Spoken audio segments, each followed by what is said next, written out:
People used to bring Andy Campbell soup cans, and when he was in Aspen, he was loaded up with a cabinet of Campbell soup cans, so he signed it to me.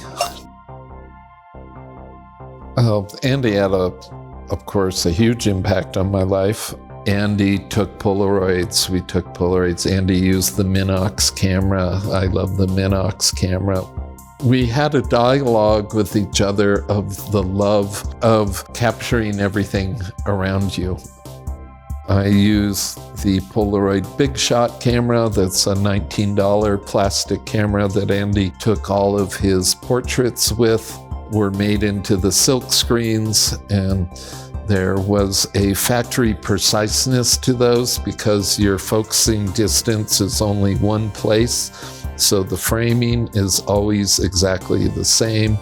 That gave it that consistency of factory made, and it was about the person and the artwork, not the angle or the lens type. You really can't name a lot of people that just focus doing portraits on people as a fine art form. And Andy was the king.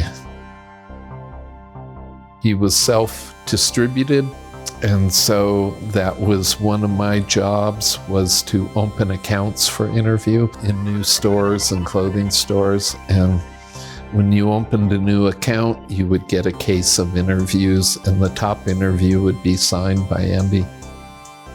Andy in Aspen was really fun. Andy refused to believe that we actually camped out in the snow between Christmas and New Year's. Andy never believed it. My photograph I love the most is Andy Warhol, Mountain Man. Most people don't know Andy loved the snow, loved to ski. He was a powder panda on buttermilk. I got a chance to go snowmobiling with him up in the beautiful Maroon Bells. I went zooming by in my sled and dragged my hand to the snow, and it went up in his boyfriend John Gould's goggles, and he panicked and went off a cliff with Andy on the back. And I thought I had killed the prince of pop art. We went up to the edge to see them laughing in the snow, and we were laughing so hard we could hardly stand up. We went down afterwards to have a wonderful meal of heated glazed donuts and ice cream and Mexican TV dinners.